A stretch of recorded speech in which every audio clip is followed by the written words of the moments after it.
안녕하세요. 반갑습니다. 리치파카입니다.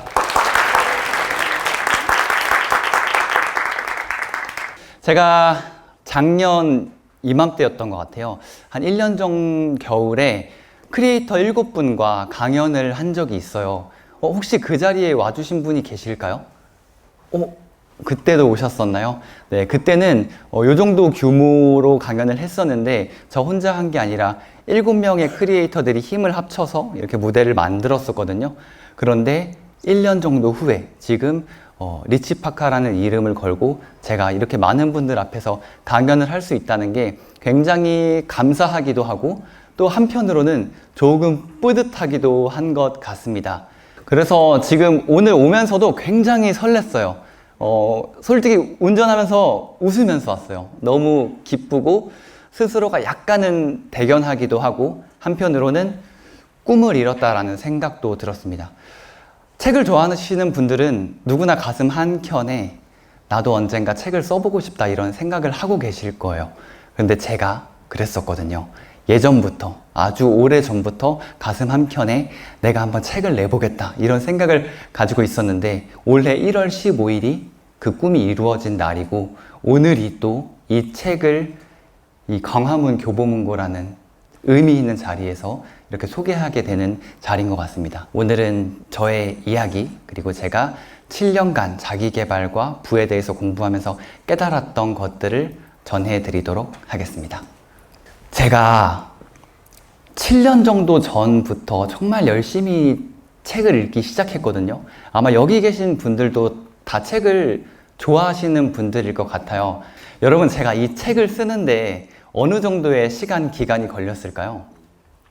이 책을 쓰는데 얼마나 걸렸을까요? 2년? 네, 맞아요. 어떻게 알고 계시죠, 이거를? 책을 읽으셨군요. 네, 책을 읽으신 분들이 계셔서 아실 것 같은데, 이게 작가들이 출판사랑 출간 계약을 할 때 보면은 통상 어느 정도 텀을 두는지 아세요? 네, 잘 아시네요. 제가 출판사에 책 계약을 하러 딱 찾아갔는데 대표님께서 저한테 이걸 물어보시더라고요.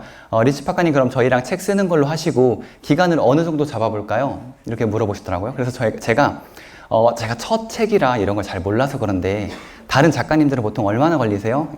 이렇게 물어봤어요. 그랬더니 대표님께서 통상 6개월에서 1년 정도 쓰신다. 뭐 그게 걸리면 1년 더 쓰시는 분도 있다. 그래서 제가 호기롭게 말했죠. 저 몇 시에 일어나는지 아시나요, 여러분? 4시. 저는 매일 새벽 4시 반에 일어나거든요. 책을 읽고 글을 써요. 다른 사람들 6개월, 1년 걸린다? 대표님, 저는 2달만 주세요. 라고 했습니다. 그랬더니 대표님께서 웃으시면서 리치파카님 그 열정 굉장히 좋고 지금 군대에서 아직 전역하신 지 얼마 안 되셔가지고 뭔가 잘 모르시는 것 같은데 일단은 6개월로 하시죠? 라고 해서 이렇게 계약서를 썼어요. 그리고 나서 방금 이렇게 말씀해 주신 대로 2년이 걸렸죠. 계속 저도 여러분들도 뭔가를 할 때 미루게 되는 일들이 생길 거예요. 근데 제가 그랬어요. 책을 쓴다라고 해놓고 정말 죄송한데 이거 조금 더 미뤄서 쓰면 안 될까요? 이런 식으로 몇 번을 미뤘어요. 지금 여기 출판 관계자분들도 계신데 굉장히 죄송하다는 말씀을 드리고 왜 미뤘나를 생각해 봤더니 단순히 제 이기심에서 책을 쓰려고 했었어요. 솔직하게 말씀드리면 저는 베스트셀러 작가가 되어보고 싶다라는 생각으로 책을 쓰기 시작했습니다. 왜냐? 베스트셀러 작가가 되면 내가 유명해지는 거고 내가 유명해지면 돈도 더 많이 버는 거고 기회가 따라오겠지? 이런 생각으로 썼었거든요. 그런데 이 책을 쓰다가 그게 잘못됐다는 걸 깨달아요. 이 책의 첫 책으로 다룬 챕터 1번이 뭐죠? Start with Why라는 책이거든요. 무언가를 할 때 혹은 성공한 사람들은 이유를 가지고 시작한대요. 뭘 할까가 아니라 왜 하는지로 시작한다는 거죠. 그런데 저에게 그 Why는 대의 명분이 아니었어요. Start with Why에서 말하는 그 Why는 단순히 왜가 아니라 대의 명분을 말합니다.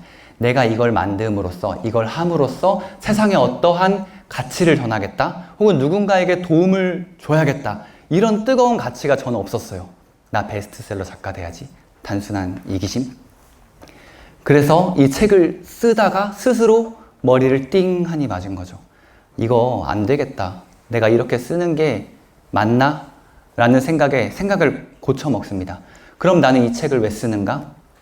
생각을 곰곰이 해봤는데 여기 제목에도 있듯이 저는 흙수저였거든요. 그런데 흙수저인 사람도 성공할 수 있을까? 부자가 될 수 있을까? 혹은 나의 과거보다 더 어려웠던 사람도 분명 있겠지? 지금도 더 어려운 사람도 있겠지? 그러면 그런 사람들을 위해서 책을 쓰자. 그 사람들 단 한 명이라도 그런 분들의 삶을 바꿔보자라는 생각으로 책을 쓰기 시작했고 갑자기 밀리던 그 책에 불이 붙었습니다. 거의 웃으면서 썼어요. 너무 행복해서 내가 이 책을 내면 그 사람에게 도움이 되겠지? 라고 가상인물까지 2명 정해놓고 쓰기 시작합니다. 그랬더니 그 생각을 가지고 2달 만에 원고가 최종 완성이 되었고 이렇게 책으로 나올 수 있었어요. 그래서 여러분들도 무언가를 하실 때 항상 왜 하는지 그 왜는 단순한 why가 아니라 대의 명분으로 한번 해보시면 좋겠다는 말씀을 전합니다. 이 3명의 공통점이 있습니다. 뭘까요, 여러분? 안경 썼다고요? 네. 오늘 강의의 주제는 안경을 쓰면 눈이 나빠진다. 이런 거, 책을 읽으면 눈이 나빠진다. 뭐 이런 건 아니고요. 어떤 다른 공통점들이 있지 않을까요? 네? 웃고 있다. 책벌레. 네, 정답입니다. 이 3명의 공통점이 부자나 성공한 사람은 아닌 것 같아요. 왜냐하면 이 왼쪽의 2 인물은 세계적으로 유명한 굉장히 큰 부와 성공을 거머쥔 인물이고 저는 이제 막 시작하는 새싹일 테니까요. 하지만 공통점이 있습니다. 이들은 책을 좋아하고 책을 믿습니다. 그리고 책을 읽고 실행하면서 자신이 원하는 것들을 이루러 나아갑니다. 저는 이 둘이 얘기했던 말을 그대로 믿기로 했어요. 과연 독서를 많이 하면 부자가 될 수 있을까? 이 의문에 저는 예스를 던진 거죠. 여러분들께 한번 여쭤보고 싶어요. 여러분들 솔직히 책을 읽으면 부자가 된다 이런 말은 들어보셨을 텐데 나는 이 말을 믿는다. 손 한번 들어봐 보실래요? 한 3분의 2 정도는 믿으시는 것 같아요. 저도 조금 반신반의했었는데 일단은 믿어보기로 합니다. 왜 이걸 믿게 되었는지 그런 것들은 뒤에서 조금 더 자세히 설명을 드리겠지만 10년 정도 전부터 책을 읽기 시작했고 7년 전부터는 책에 그야말로 미치기 시작했어요.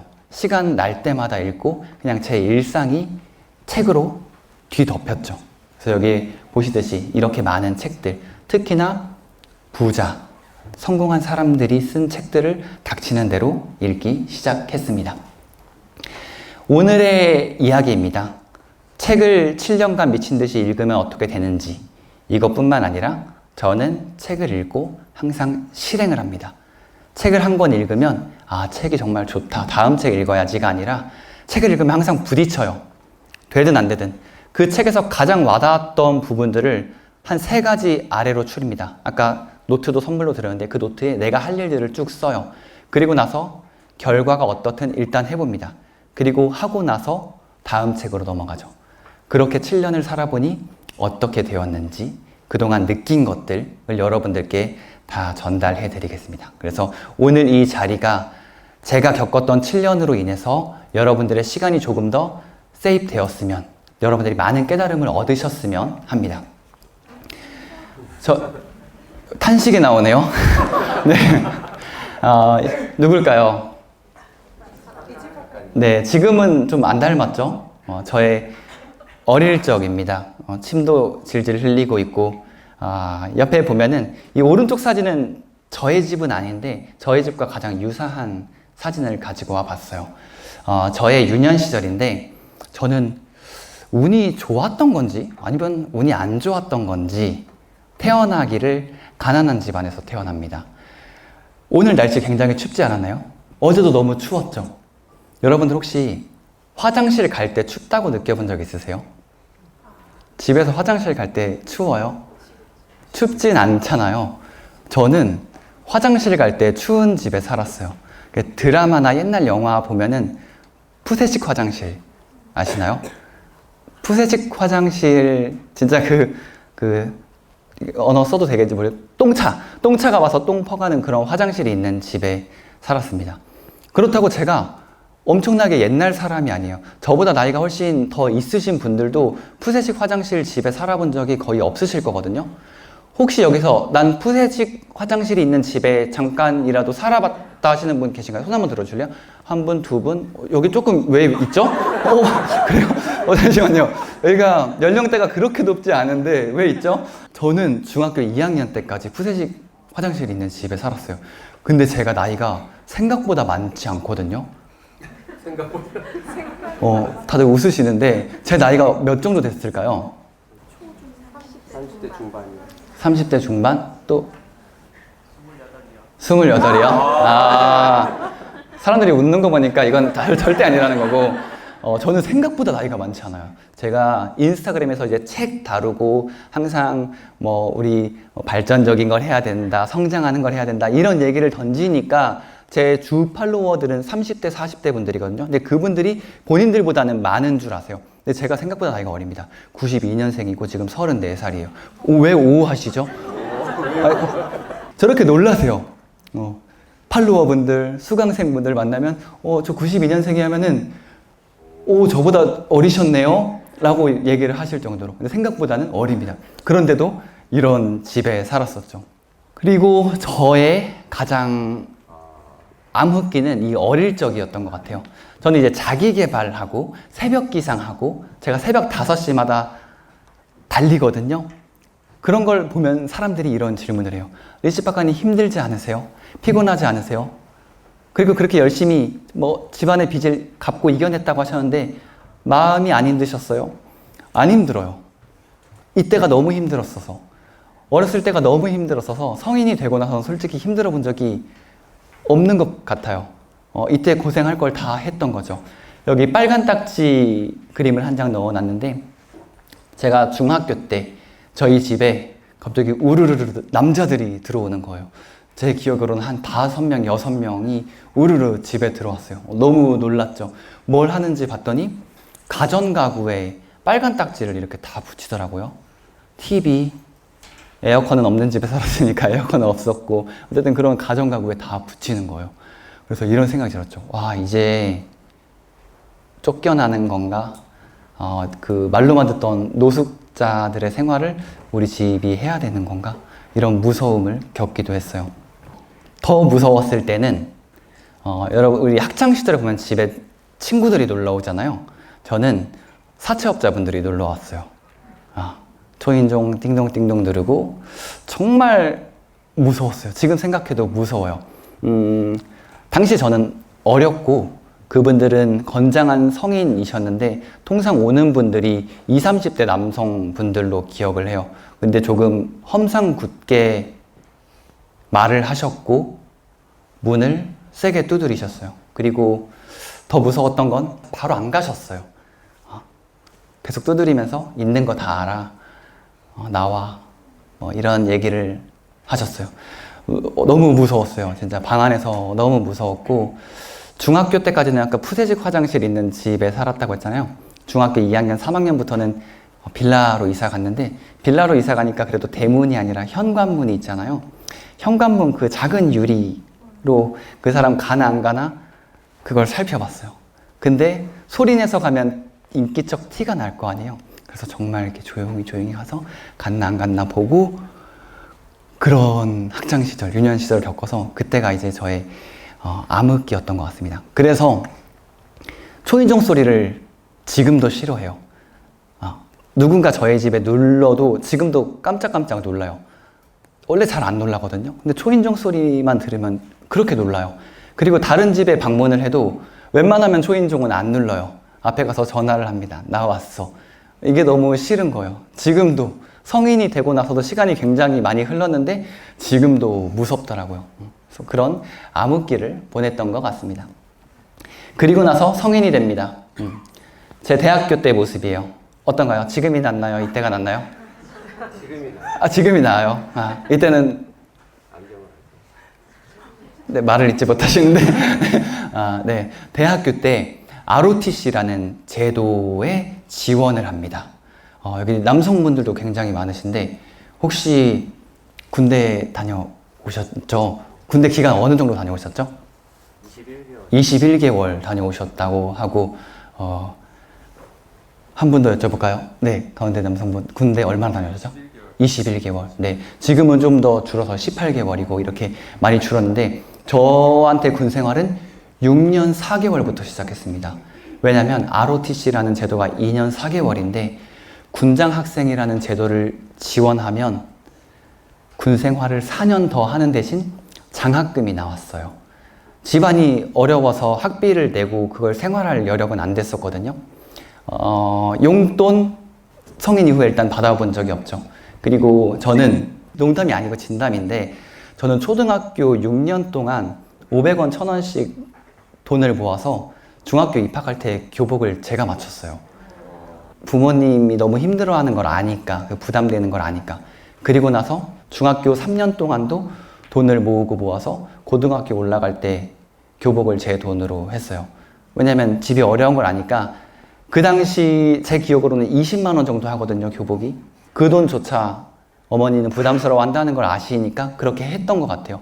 그리고 성인이 되어서는 당연히 제가 스스로 알바하고 집에 손을 벌리지 않았죠. 그러다가 선택한 게 군장 학생이었어요. 지금 이 얘기를 왜 하냐면 그때는 너무 당연한 선택이었는데 지금 생각해보면 미안해요. 과거의 저한테 20살 꿈을 꿀 나이, 하고 싶은 것을 찾을 나이, 너 뭘 좋아해? 뭐 하고 싶어? 라고 물어봐야 할 나이인데 상황 때문에 선택을 했던 것 같아요. 직업 군인을. 그리고 남들 18개월, 21개월 가는 군대를 6년 4개월이나 선택을 하게 되죠. 그리고 나서 군에 들어가서 장교로 복무를 하게 됩니다. 군인 하면 굉장히 안정적이다, 철밥통이다 라고 하잖아요. 제가 군대에 가고 나서 우리 집에 빚, 어려운 상황 잘 해결이 됐을까요? 장교 월급이 적지는 않습니다. 네, 당연히 용사, 부사관 분들보다는 많은 봉급을 받고 있고 제가 대위로 전역하기 직전에는 연봉 5천 정도 받았었거든요. 적은 봉급은 아니죠. 그런데 집안의 상황이 나아졌을까요? 안 나아졌어요. 아마 상황이 어려워 본 분들은 아실 거예요. 밑 빠진 독에 물 붓기라는 속담 아시죠? 딱 상황이 그래요. 여기 제가 군 생활할 때 함께 있던 친구, 용사 친구도 와 있거든요. 그때까지도 참 어려웠던 것 같아요. 나름대로 밝게 지냈지만 월급을 모아서 적금을 들고 적금이 어느 정도 차면 다른 친구들은 차를 사고 더 모아서 집을 사고 결혼을 하고 자신의 이런 커리어와 돈 이런 것들을 차곡차곡 모을 나이에 저는 계속 새 나가기만 했던 것 같아요. 그리고 나서 결정적인 사건이 하나 일어나는데 이 사건이 어떻게 보면은 제 운명을 바꾼 사건이자 제 인생의 터닝 포인트입니다. 적금을 들고 돈을 모으는데 돈이 모이지 않는 거예요. 왜? 집안 도와줄 거, 그리고 할머니, 할아버지 용돈, 혹은 집에 뭔 일 생기면 보통의 경제적으로 자립이 된 부모님들은 스스로 해결하시는데 그게 안 된 집의 자녀들이 또 도와야 되거든요. 제 상황이 그랬었어요. 그러다가 저에게 우편 한 통이 날아와요. 군대에 있을 때 우편 한 통. 어떤 우편이었을까요? 군대에 있으니까 뭐 여자친구 편지? 아쉽게도 그런 건 아니었어요. 저한테 고소장이 날아와요. 처음에 고소장을 딱 받고 나서 진짜 손발이 떨렸어요. 이게 뭐지? 순간 무슨 생각이 들었냐면 감옥 가는 건가? 잘은 몰랐어요. 그런 거 잘 몰랐는데 고소가 들어온다는 것도 처음 저희 경험이었고 들어본 적조차 없었거든요. 그런데 저에게 고소장이 날아와요. 그래서 손발을 떨면서 이걸 어떻게 해야 되나 이렇게 좀 알아보니까 변호사를 선임해야 되더라고요. 제가 잘못해서 온 그런 고소장은 아니었어요. 저 착하게 생겼나요? 나쁘게 생겼나요? 착하게 생겼어요? 감사합니다. 네, 살면서 뭐 엄청나게 천사처럼 살았다? 이건 잘 모르겠지만 그래도 남한테 해를 끼치면 절대 안 된다 나쁘게 살면 안 된다. 이런 생각으로 살아갔거든요. 근데 이 고소장은 알고 보니까 아버지의 빚 때문에 저에게 온 고소장이었어요. 어떻게 해결을 해야 되는지 알아보니까 변호사를 선임해야 한다고 하더라고요. 변호사. 그런데 변호사 선임비가 얼마일까요? 그분이 대신 저를 대신해서 출석을 해서 변론을 해주고 하는 그 비용이 어느 정도 될까요? 400? 변호사 선임 비용 얼마일까요? 아시는 분? 1000만 원? 500? 300? 네. 당시 400만 원이라는 돈이 필요했어요. 여러분들한테 400만 원은 작은 돈인가요? 큰 돈인가요? 여러분들께도 큰 돈이에요. 이 당시 저에겐 너무나 큰 돈이었어요. 그래서 변호사를 선임해야겠다. 그런데 형도 직장 생활을 하고 있었고 이제 막 그리고 어머니도 뭔가 일을 하고 있었지만 그들이 이 돈을 내기에는 좀 마음이 많이 무겁겠다라고 생각해서 제가 이걸 내기로 해요. 그리고 나서 은행을 찾아가죠. 돈을 인출하려고. 그런데 제 통장에는 돈이 많지 않았어요. 적금을 통해서 모으긴 모았었거든요.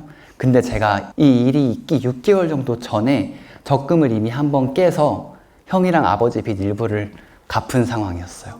5개월 차였던 것 같아요. 500만 원이 있었거든요. 100만 원씩 모아서. 그리고 나서 적금을 은행 창구 가서 깨달라고 딱 말씀을 드리고 적금을 깨고 400만 원을 보냈습니다. 여기 의정부 국민은행에서요. 그리고 국민은행에 나와서 딱 하늘을 봤는데 눈물이 핑 돌았어요. 정말 막막하더라고요. 왜 막막했냐면 나는 진짜 이 밑빠진 독에 물 이렇게 붓다가 평생을 이렇게 가난하게 살겠다. 나는 정말 끝도 없이 이 가난의 굴레에서 벗어나지 못하겠다라는 생각을 했어요. 근데 여기서 주저하지 않고 이때 결심합니다. 오케이, 나 가난 탈출해 볼래. 나 부자가 돼 볼래. 라고 이때 선언을 해요. 그래서 이 사건이 어떻게 보면은 최악의 상황이기도 하지만 최고의 순간이었던 것 같아요. 이때부터 부자를 꿈꿨으니까. 그리고 나서 자기계발과 부동산 공부에 미치기 시작합니다. 부동산 관련된 책을 하나하나, 자기계발서 하나하나 사서 읽기 시작하고요. 당시에 제가 타던 차, 중고로 산 K3인데 이 차를 타고 전국 방방곡곡을 열심히 돌아다닙니다. 그리고 나서 그렇게 2년을 정말 열심히 해요. 얼마나 열심히 했었냐면 남자분들 군대 갔다 오신 분들은 당직 근무라는 걸 아실 거예요. 당직 근무를 한번 서면은 그날 저녁부터 혹은 주말부터 이렇게 밤샘 근무를 서거든요. 아침까지.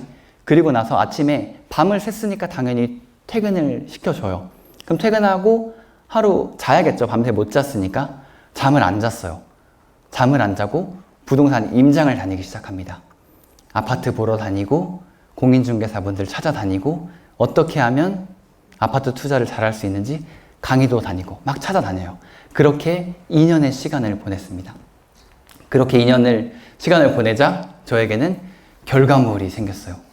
29살 나이에 아파트 2채를 갖게 되었더라고요. 이때 제가 느낀 게 있습니다. 아파트를 투자를 해서 이 아파트가 뭐 올라서 기분이 좋다? 그런 것도 있었어요, 물론. 아파트를 샀는데 처음엔 막 오르더라고요. 투자한 아파트가 다음 달에 1000만 원, 그 다음 달에 또 1000만 원 계속 이렇게 오르는 거예요. 순간 무슨 생각을 했냐면 나 이러다가 진짜 부자 되겠다. 근데 마이크 타이슨, 전설의 복서 이런 말을 했죠. Everybody has a plan until they get punched in the face. 이게 무슨 뜻일까요? 누구나 그럴싸한 계획은 가지고 있다. 언제까지? 네, 처맞기 전까지는 부동산이 계속 올라서 부자가 될 줄 알았는데 그러진 않더라고요. 뭐 오르기도 하고 내리기도 하더라고요. 근데 제가 이때 느꼈던 건 집값이 오르고 내리고 이게 중요한 게 아니었어요. 하면 된다라는 진리를 깨달았어요. 내가 정말 열심히 공부했고 책 읽고 실행을 하니까 집을 내가 가지고 있네? 이 결과물, A라는 걸 하면 뭔가 또 다른 결과물이 생기는구나 이걸 깨달았던 때예요. 그리고 나서 전역을 결심합니다. 네, 제가 군 생활할 때 사진입니다. 한 3년 전 정도 사진이에요. 지금이 낫나요? 이때가 낫나요? 이것도 지금이 나요? 발전하고 있는 거네요? 감사합니다. 전역 지원서를 쓰고 나 이제 부자가 돼볼 거야. 하면 된다는 건 느꼈어. 그러니까 경제적 자유 한번 내가 잃어보자 라는 생각을 하게 됩니다. 전역을 선택할 때 주변에서 다들 말렸어요. 왜냐면 군생활도 나름대로 열심히 했거든요. 이게 자력평가표라는 거거든요. 회사도 뭐 인사고과 이런 걸 평가받을 거 아니에요. 군인들이 받는 평가예요. 간부인분들은 아실 텐데 여기에 중요한 3가지 포인트가 있어요. 여기에 뭐 평정부터 해서 교육 평정, 그 다음에 상훈, 표창 받은 거 이런 거 다 가장 앞에 거였어요. 앞에 이것도 상중하 중에서 상. 이런 상황이니까 주변에서 다들 말린 거죠. 너가 왜 전역해? 너 군생활 잘하고 있잖아. 이렇게 뜯어 말렸어요. 그리고 나서 야, 지금 코로나야. 취업 안 된대. 지금 나가서 망하는 사람 많대. 자영업자들 다 망한대. 취업 안 된대. 누구 망했대라고 온갖 안 좋은 얘기들을 저한테 이렇게 하기 시작하는 거예요. 어머니도 말렸어요. 너 하고 싶은 것도 좋지만 공무원을 차라리 해보는 거 어때? 이렇게 말씀을 하시더라고요. 밥 브록터라는 지금 돌아가셨는데 외국에 작가가 있어요. 그분 책에 한 비유가 나오는데 이런 상황에 대한 어부들이 양동이에 개를 넣어놔도 도망갈까봐 걱정하지 않아도 된대요. 왜 걱정하지 않아도 될까요? 다른 개가 못 나가게 끌어내린대요. 한 개가 난 나갈 거야 라고 해도 난 바다로 돌아갈 거야 라고 해도 계속 끌어내리는 거죠. 이 책의 그 글귀를 읽으니까 딱 제 상황 같더라고요. 내가 이거 나가서 뭔가를 해보려고 하는데 왜 다들 말리지? 왜 다들 안 된다고 하지? 그런데 참 감사하게도 저는 이때도 책을 많이 읽고 있었어요. 책은 저에게 응원을 해주더라고요. 할 수 있어. 인생은 네 거야. 선택은 네가 하는 거야. 남의 얘기 듣는 게 아니라 너가 판단하고 너가 책임지는 거야 라고 책에서 이렇게 얘기를 해주니까 용기가 났어요. 그리고 전역을 하게 됩니다. 전역을 준비하는 9개월이 있었거든요. 2022년 2월 달에 전역 발표가 나고 11월 30일에 제가 전역을 하는 거였으니까 9개월의 시간이 있었어요. 9개월이 딱 스타트 라인에 섰을 때 제가 마음 먹었던 겁니다. 제가 2022년 3월 1일에 블로그에 썼던 글이고 지금도 제 블로그에 가면 보실 수 있습니다. 부동산을 스톱하고 SNS에 집중하기로 합니다. 그리고 나서 3월에 목표를 세워요. 나의 3월 목표는 매일 1 블로그 포스팅을 하고 인스타그램 피드 하나를 올리는 것이다. 그리고 블로그 이후 1000명을 달성할 것이고 인스타그램 팔로워 100명을 달성할 것이다. 팔로우 1 대 팔로우 우라고 썼어요. 그 차이도 몰랐어요. 그리고 쭉쭉쭉 나아가서 현재 수준은 블로그 이후 360명, 인스타그램 팔로워는 1명이다. 1명에게 참 감사하다라고 썼거든요. 그 한 분이 여기는 안 계시겠죠? 어딘가에 계실 텐데 진심으로 감사하다는 말씀을 다시 한번 드리고 혹시 제가 군대에서 전역하기 전부터 팔로우 하셨던 분 계신가요? 2022년이나? 너는 같이 있었잖아, 부대에. 그치, 팔로우를 했겠지. 그치, 당연하겠지? 네. 죄송합니다. 또 저를 일찍 팔로우 하셨던 분 계신가요? 몇 분 있으신 것 같아요. 저기 뒤에도 계시고. 네. 이렇게 시작을 했었어요. 정말 아무것도 몰랐고, 아무것도 없었어요. 그냥 이렇게 시작한 거예요. 단, 저는 다짐을 했어요. 목표를 달성하기 위해 매일 새벽 4시 반에 일어나 읽고 또 읽을 것이며, 쓰고 또 쓸 것이다라고 다짐을 해요. 그리고 단 하루도 빠지지 않고 새벽에 일어나서 책을 읽고, 글을 쓰고 생산적인 활동을 합니다. 자기 개발을 하루 7시간씩 해요. 휴직 생활이 아니었어요. 출근, 퇴근 다 할 거 하면서 하루 7시간 자기 개발을 했습니다. 새벽 4시 반에 일어나서 아침 7시까지 2시간 반 정도 책 읽고 자기 개발. 그리고 출근하면서 30분, 퇴근하면서 30분 항상 오디오북을 들었어요. 항상. 출발하기 전에 오디오북 켜고 나서 출발하는 거예요. 퇴근할 때도. 점심시간도 빠르게 먹고 와서 공부하고 퇴근하고는 자기 전까지 콘텐츠에 몰입을 했었습니다. 그렇게 9개월을 살았더니 한 5개월까지는 아무 일도 일어나지 않았어요. 아까 말했죠? 마이크 타이슨이 말했다고 처맞기 전까지는 다 계획이 있었어요. 저도 잘 될 줄 알았어요. 그런데 5개월이 지나도 변화가 없는 거예요. 그런데 어느 정도 그 구간이 지나니까 성과가 나기 시작하더라고요. 그리고 전역을 하는 때에는 팔로워가 무려 감사하게도 24,200명이라는 팔로워가 모였어요. 그리고 더 감사하게도 한 통의 메일이 옵니다. 리치 파카님의 책 출간 제안드립니다. 오늘의 이 자리를 있게 해준 분이기도 하고 부자들의 서재를 있게 해준 메일이에요. 저희랑 책 한번 내보시죠. 이런 제안이 오게 됩니다. 이때도 다시 한번 느꼈습니다. 하면 결과가 좋든 안 좋든 어떠한 결과물이 나오는구나를 이때 다시 한번 느껴요. 그리고 나서 그 책을 출간하게 되고 경제적 자유라고 표현을 하기보다는 경제적 독립이라고 표현했어요. 왜냐? 아직 큰 부자는 아니니까요. 하지만 제가 꿈꿔왔던 수익을 달성했고 소위 말하는 억대로 돈을 버는 그런 삶을 살아보고 있어요. 그리고 저의 제품을 만들기도 하고 하고 싶었던 일들을 합니다. 그리고 꿈을 꾸기 시작해요. 제 꿈이 두 가지가 있거든요. 첫 번째는 이 가운데 사진처럼 많은 분들 앞에서 메시지를 전달하는 거예요. 어떤 메시지? 제가 실행하고 고군분투하고 혹은 실패도 하고 그 경험들을 통해서 이렇게 하면 더 잘하실 수 있어요. 여러분들도 하실 수 있습니다라는 메시지를 던지는 게 제 꿈이고, 두 번째로는 자립이 어려운 아이들을 위해서 내가 어른으로서 어떠한 보탬을 좀 줘야겠다. 이런 것들이 최종적인 꿈입니다. 그래서 지금 경제적 독립을 이루고 꿈을 향해 계속 나아가고 있죠. 7년간의 이 고군분투, 독서, 경험, 실패, 좌절, 또 실천, 또 경험, 이걸 계속 반복하면서 느낀 게 5가지가 있습니다. 바로 목표, 부, 생각, 습관, 실행입니다. 지금 이 5가지에 대해서 여러분들께 말씀드릴 건데 부디 적용을 해 보셨으면 좋겠고, 이 책에 목차로 담기도 했어요. 그래서 이 5가지만 깨달으시고 깨우치시면 여러분들의 삶이 분명 더 나아질 거라고 확신합니다. 첫 번째, 목표의 힘입니다. 나의 목적과 목표는 무엇인가? 그러면 여기서 잠깐, 목적과 목표의 차이에 대해서 나는 알고 있다 하는 분 손 한번 들어주실래요? 난 목적과 목표의 차이를 안다. 의외로 많지 않으시네요. 의외로 많지 않으신데, 목적은 어떠한 방향성입니다. 내가 저기로 가야겠다. 혹은 가치를 말해요. 내가 추구하는 가치. 사랑, 난 가족이 제일 소중해. 난 가족이야. 난 건강과 가족만 있으면 돼. 아니야. 나는 부와 성공을 이뤄보고 싶어. 아니, 나는 사회에 헌신하고 공헌하고 싶어. 이러한 큰 가치들, 그런 방향성을 말해요. 그럼 목표는 뭐가 다른데요? 목표는 거기로 나아가는 한 지점들이에요. 그럼 나 5년 뒤에 뭐 할 거야? 올해 뭐 이룰 거야? 이번 달에 뭐 할 거야? 근데 왜 이 2가지를 다 말씀드리냐면, 목적과 목표가 반드시 일치되어야 됩니다.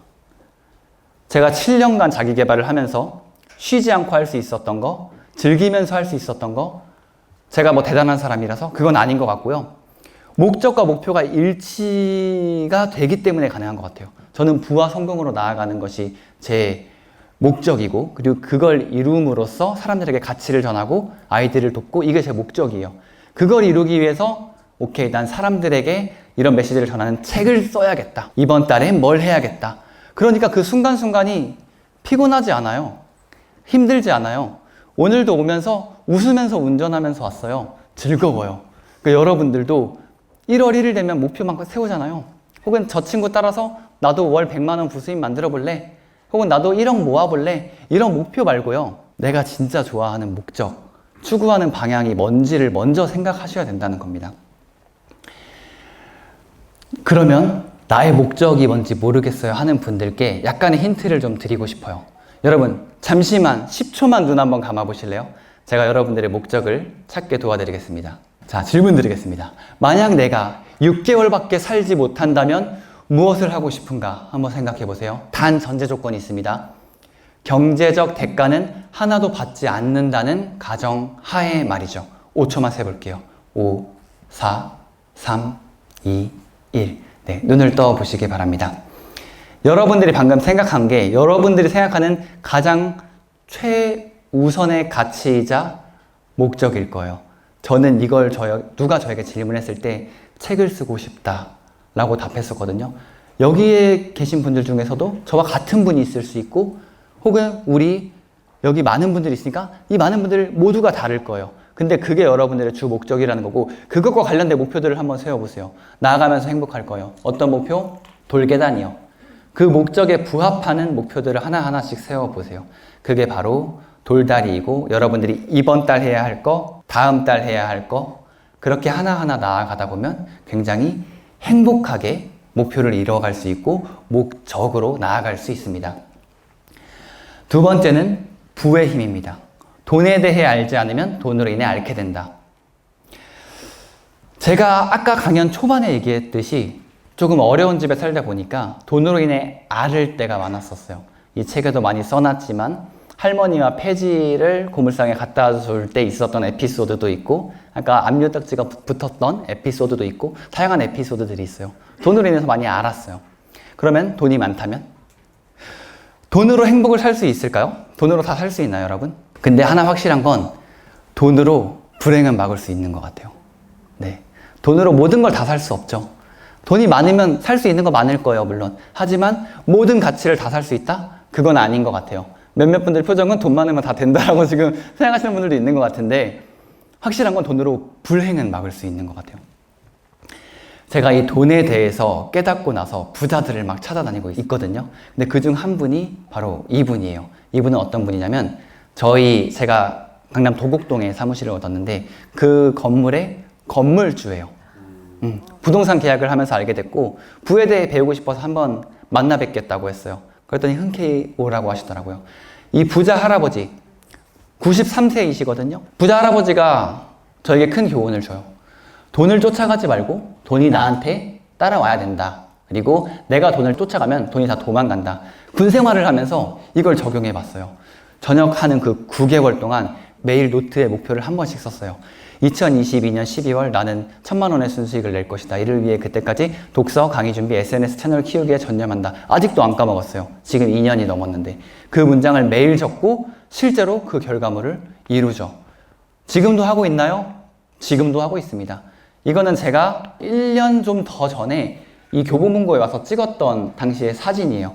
이 당시 책 제목은 몰랐죠. 뭘로 할지는 정확히 몰랐지만 이 자기계발서를 내가 쓰겠다. 그리고 2024년 5년 베스트셀러 작가가 되겠다라고 선언을 해요. 그리고 지금 베스트셀러 딱지가 지금 붙어 있고 자기계발 오늘 기준으로 27위더라고요. 네. 더 올라가야죠. 분명 더 올라갈 거라고 확신합니다. 왜냐고요? 지금도 이 목표를 매일 아침 쓰고 있거든요. 경제적 자유를 이루는 것과 오늘 아침에도 썼습니다. 그리고 영상을 하나 찍어놨죠. 안녕하세요. 지금은 2월 9일 새벽입니다. 오늘도 이렇게 목표를 쓰고 비전 보드를 보면서 하루를 시작합니다. 이렇게 목표랑 비전 보드를 통해서 하루를 시작하면 하루를 살아가는 동안 틈날 때마다 내 목표를 생각할 수 있어요.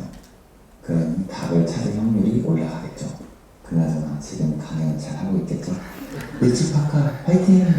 네, 새벽에 객기였네요. 네. 금목걸이요? 잠시만요. 네, 뭐라고요? 네. 네. 저기 뒤에 제 지인분이 저에게 그런 말을 하셨어요. 리치파카님 금목걸이 잘 안 어울려요. 빼시는 게 나을 것 같아요. 이미지랑 안 어울려요. 그래서 제가 말씀드렸죠. 장모님이 선물해 주신 건데 하니까 바로 숙연해졌습니다. 네. 장모님이 선물해 주신 거라 이거는 제가 지금도 하고 있습니다. 그래서 이렇게 매일 목표를 쓰고 비전 보드를 보니까 이게 이루어질 수밖에 없는 것 같아요. 이게 약간 제가 처음에 목표를 뭐 쓰고 하면 이룰 수 있다. 그럼 제가 이거 맨날 막 목표를 외치고 하잖아요. 그럼 제 아내가 저한테 뭐라고 하는 줄 알아요? 미친놈이라고요? 비슷했어요. 오빠 사입이야? 라고 얘기를 해요. 근데 저는 그게 아니라 이거 목표를 아침에 쓰고 비전 보드를 보면 걷다가도 한번 생각날 거 아니에요. 이렇게 산책을 하다가도 그럼 베스트셀러 작가가 되려면 내가 뭘 해야 되지? 뭘 더 해야 되지? 그렇죠. 밥을 먹다가도 문득 생각이 날 수 있고 그렇다 보니까 가까워지는 것 같아요. 점점 아이디어들이 떠오를 거 아니에요. 계속 그걸 실행하게 되고 그래서 여러분들도 매일 아침에 한번 목표를 한번 쓰고 내가 원하는 것을 한 번씩 보면은 하루가 달라진다. 하루가 훨씬 더 재미있어지고 그것에 대한 생각이 초점이 글로 간다라고 좀 알고 계시면 좋을 것 같습니다. 네 번째, 습관의 힘입니다. 제 좌우명이자 제가 가장 사랑하는 말입니다. 처음에는 내가 습관을 만들지만 나중에는 습관이 나를 만든다. 이 글을 저 친구랑 군대에 있을 때부터 매일 썼습니다. 저는 제 군대에서 쓰던 필통에도 적혀 있어요. 저 말이. 이 말을 너무 사랑합니다. 진짜 습관이 나를 만들더라고요. 그래서 여러분들께 습관을 잘 만들기 위해서 3가지 좀 팁을 드리려고 합니다. 책 245페이지에 제가 써놨는데요. 어떻게 하면 더 좋은 습관을 만들까를 고민하기 이전에 나쁜 습관을 먼저 끊어내야 합니다. 더하기만큼 중요한 게 빼기이기 때문이죠. 너 뭐 할래? 이번에 오늘 동기부여 자격받고 갔어요. 집 가서 나도 저 사람처럼 책 많이 읽어야지. 실행해야지. 아니요. 뺄 거를 먼저 생각해 보세요. 내가 지금 끊어내야 할 것이 무엇인가? 저는 5가지를 끊어냈었거든요. 첫 번째는 술장 대신에 아까 그 정말 작은 책장으로 시작했었죠. 책장을 만들었습니다. 그러니까 술 머사지가 아니라 어떤 책을 읽을지, 그리고 책 읽는 게 습관화가 되더라고요. 그리고 2번째는 일어나자마자 출근하는 습관을 들였습니다. 이게 무슨 말이냐? 일어나자마자 눈 비비면서 좀비처럼 이렇게 출근하는 게 아니라 미리 일어나서 오늘 하루 어떻게 살아갈지 생각하고 책 간단히 읽고 운동하고 이런 것부터 시작했어요. 처음에 새벽 4시 반에 일어나지 못했어요. 한 6시 반 정도 일어났던 것 같아요. 그 다음 6시. 그렇게 점점 당기다가 지금까지 온 거였어요. 어떤 생각으로? 출근하자마자 바로 출근하는 게 아니라 4시간 갖고 출근해야지. 이렇게 생각이 바뀌었었거든요. 그리고 3번째는 뉴스 시청을 끊었습니다. 예전에는 당연히 지식인이라면 뉴스를 봐야 된다라고 생각을 했어요. 그런데 뉴스가 아니라 신문을 봐야겠더라고요. 왜냐하면 뉴스에는 사건, 사고, 안 좋은 것들만 계속 반복돼서 나오고 8시 뉴스, 9시 뉴스, 10시 뉴스 사실 계속 똑같은 것들이 계속 나와요. 근데 신문은 내가 골라서 볼 수 있겠더라고요. 그래서 이때부터 뉴스를 안 보고 차라리 신문을 봅니다. 그리고 회식을 끊기 시작했습니다. 군인은 회식이 되게 많고 잦아요. 근데 이걸 내가 다 쫓아다니면 내 시간을 가질 수 없겠더라고요. 끊기의 시작은 끊기다 이런 말이 있는데 끊지 않으니까 끈기가 안 생기더라고요. 뭔가를 하려고 해도 야 회식 나와야지. 너가 빠지면 되냐. 너가 빠지면 그러면 안 할 거야. 그래서 이때부터 거짓말을 하기 시작했습니다. 제가 비싼 돈 내고 저녁에 듣는 수업이 있어서 좀 양해해 주시면 안 될까요? 이게 좀 가격이 비싸서요. 당황하시더라고요. 가격이 비싸다고 하니까 대신 내줄 수는 없으니까 이해를 다 해주시더라고요. 군대에서. 그래서 그런 식으로 좀 빠지고 제 시간, 자기 개발하는 시간을 가졌습니다. 그리고 마지막으로 남 탓하는 걸 끊었어요. 야 이거 너 때문에 이렇게 된 거야. 혹은 이거 이 상황 때문에 이렇게 된 거야. 근데 그렇게 남 탓을 하니까 교훈이 없더라고요. 어떠한 순간순간의 상황마다 교훈을 얻어야 내가 그걸 발판 삼아서 한 번 더 올라서고 한 번 더 올라서고 올라서는데 남 탓을 하니까 그치 내 잘못은 아니고 제 잘못. 내 탓은 아니고 상황이 어쩔 수 없으니까. 근데 다 내 탓을 하기 시작하니까 다 교훈이 돼요. 이번에 이걸 내가 잘못했으니까 다음에는 이렇게 하지 말아야지. 이런 교훈. 그래서 이 5가지를 끊어냈습니다. 그리고 2번째 팁은 100% 성공하는 습관을 가지라는 겁니다. 어떻게 100% 할 수 있냐? 너 아주 쉬운 거부터 하세요. 아주 쉬운 거. 제가 처음으로 이것도 2020년 3월 1일에 썼던 블로그 글인데요. 제가 처음에 잡았던 습관은 하루 한쪽 책 읽기와 한 개 팔굽혀 펴기였습니다. 진짜 한쪽 읽었어요. 한쪽 읽고 팔굽혀 펴기 하나 하고 끝. 어떤 생각이 들었을까요? 솔직히 아무 생각 안 들었어요. 아무 생각 안 들었는데 한 일주일 열흘 했거든요. 안 끊기고. 근데 어떤 생각이 들었는지 알아요? 조금 뿌듯해요. 왜냐면 이거 안 끊기고 내가 했네. 그리고 나서 시간이 더 몇 달 지난 뒤에 이걸 업그레이드 합니다. 하루 10쪽 책 읽기, 팔굽혀 펴기 10개 하기. 그게 지금까지 와서 지금은 굉장히 많은 책을 읽고 있고 하루 30분 이상을 읽고 있죠. 근데 저도 처음에는 이렇게 작은 습관부터 했다는 겁니다. 여러분들도 여러분들만의 습관을 하나 만드세요. 어느 정도의 난이도? 100% 할 수 있는 이거 못하면 내가 바보지 싶을 정도로 아주 쉬운 습관을 하나씩 꼭 만드시기 바랍니다. 3번째, 루틴을 만들고 마찰을 줄이셔야 됩니다. 루틴 너무너무 중요해요. 성공하는 원리, 생각하라 그리고 부자가 되어라에서 말했습니다. 원하는 것을 명확히 하고요. 그것을 이루기 위해 대가를 치러야 돼요. 대가. 이루는 사람과 못 이루는 사람의 차이는 그거예요. 대가를 치르는 사람들은 이루고요. 대가를 못 치르고 원하기만 하는 사람들은 이루기가 쉽지 않습니다. 그런데 저는 그 대가를 치를 시간을 고정으로 확보해 놨어요. 고정으로. 새벽에 매일 합니다. 하루도 빠지지 않고 이걸 매일 해요. 여러분들의 루틴은 무엇인가요? 나의 루틴이 있다 하는 분. 난 루틴이 있다. 손 한번 번쩍 들어주실래요? 여기 자기 개발 하시는 분들이라 그러신지 한 4분의 1, 3분의 1 정도는 손을 들어주셨어요. 그런 루틴이 있으신 거예요. 그런 분들은 엄청난 힘을 갖고 계신 거예요. 진짜 그게 엄청나게 강력합니다. 그거를 꼭 유지하시기 바라고, 아직 루틴이 없다? 한번 만들어 보세요. 이렇게 너무 일찍 일어나지 않으셔도 되고 거창하지 않아도 됩니다. 한쪽 읽기, 팔굽혀펴기 하나, 이런 것처럼 아주 쉽게 루틴을 만드시기 바랍니다. 그래서 습관에 대해서 여러분들께 조언을 드리는 건 3가지였습니다. 습관은 제거부터가 시작이다. 그리고 아주 쉬운 거 해라. 그리고 루틴을 만들고 습관을 쌓아라. 습관 쌓는 건 이전에서 마찰을 줄인다고 표현했는데요. 뭔가 A라는 행동을 할 때 마찰들이 있어요.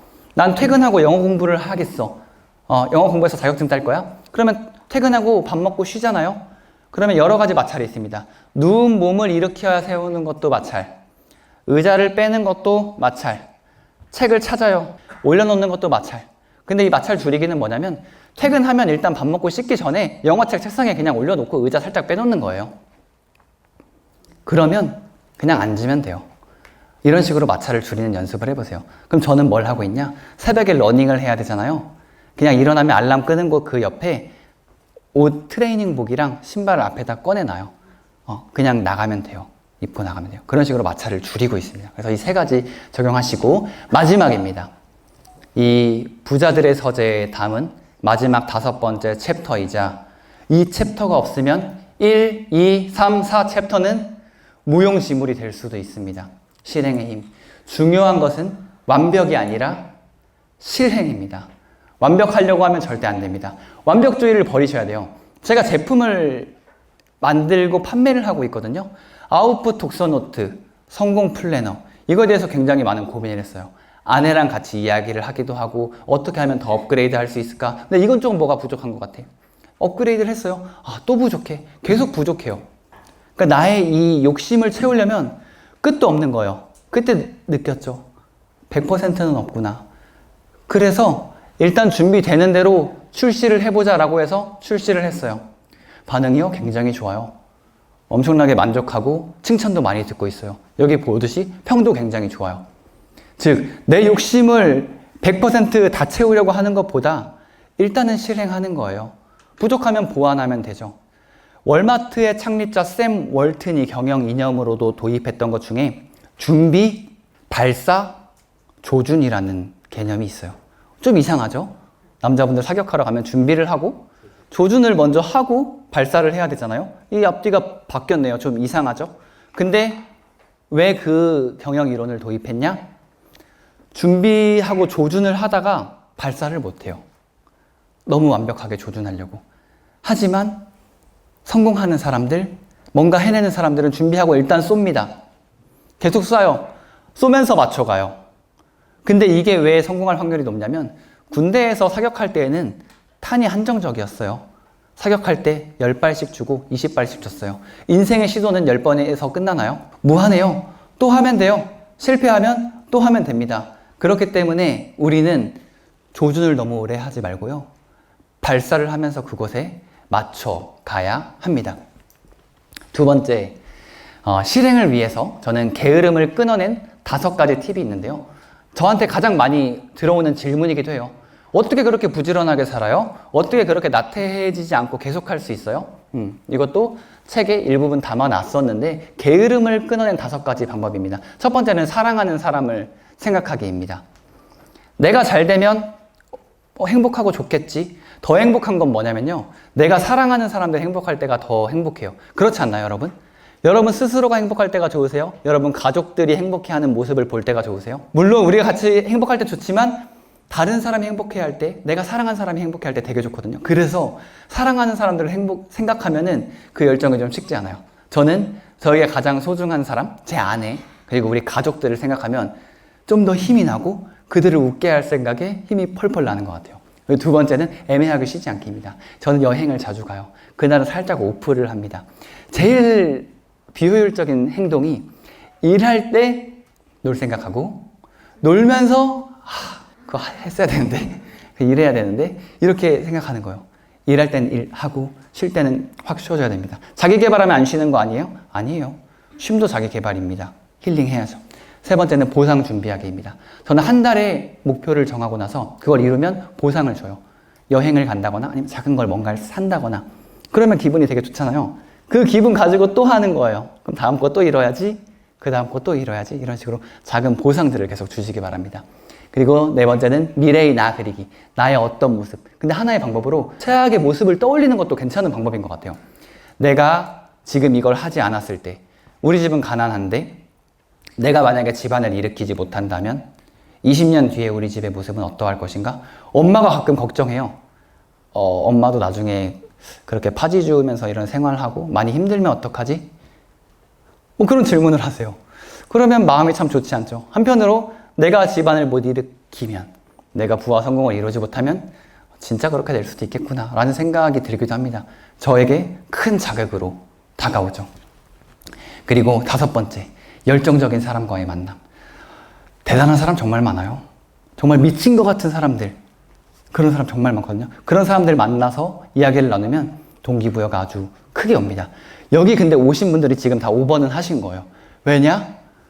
이 쉬는 날 집에서 TV 보고 누워서 쉴 수도 있는데 굳이 이 멀리 추운 곳에 강연장까지 와서, 제주도에서 와서, 울산에서 와서, 영덕에서 와서 이 강연을 듣고 있잖아요. 지금 5번을 하고 계신 거예요. 실행을 하고 계신 거라는 거죠. 근데 이거를 오늘이 끝이 아니라 앞으로도 좀 계속 하시면 좋을 것 같습니다.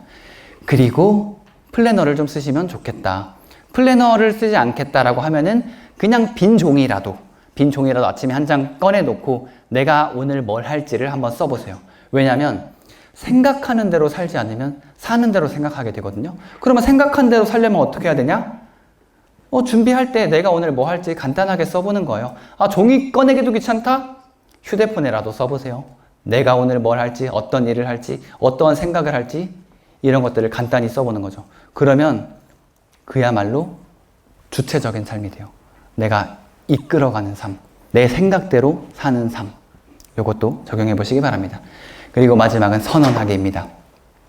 저는 원하는 것을 이루고 싶을 때 항상 선언을 했어요. 친구들은 또 야, 나 이제 새벽 4시 반에 일어날 거다. 그럼 친구들이 반응이 어때요? 제 친구가 그렇게 얘기하더라고요.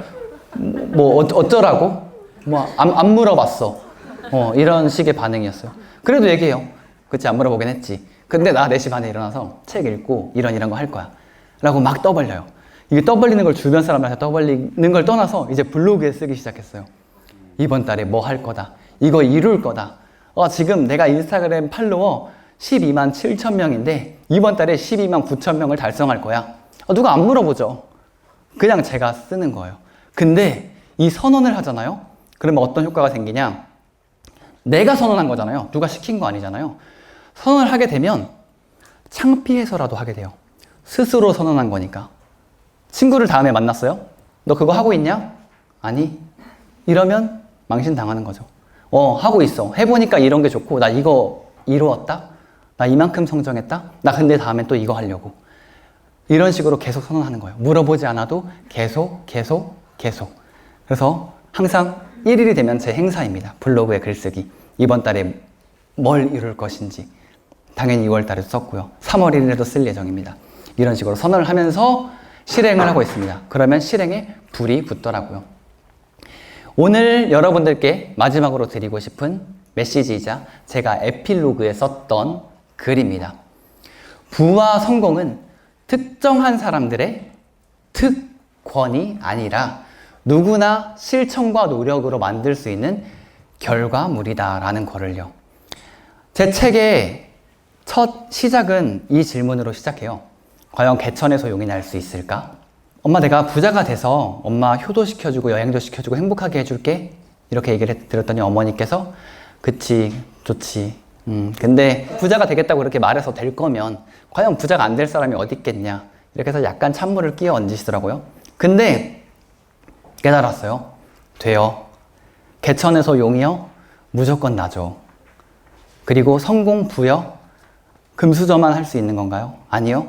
가난하게 태어난 사람도 할 수 있고 하고 있습니다. 지금도 많은 곳에서 많은 사람들이 하루에 온도를 1도씩 올리고 전날보다 1% 성장하면서 나아가고 있습니다. 저도 그렇고 여러분들도 그러고 계실 테고요. 오늘 강연은 제가 가장 좋아하는 말이자 제 인생의 모토, 좌우명을 한번 말씀드리면서 마무리를 하려고 합니다. 처음에는 내가 습관을 만들지만 나중에는 습관이 나를 만듭니다. 오늘 이 강연을 들으시고 뭔가 좋았던 거, 나에게 적용해 봐야겠다라는 거 그냥 생각으로만 끝나지 마시고요. 습관으로 만드세요. 아까 루틴표 보여드렸죠? 그렇게 여러분들의 루틴으로 만드시고 매일 반복하세요. 그러면 어제보다 더 나은 오늘이 되어 있을 거고 오늘보다 더 나은 내일이 되어 있을 겁니다. 그리고 여러분들은 분명 원하는 것을 이루실 수 있을 겁니다. 지금까지 리치파카 강연주였습니다. 감사합니다.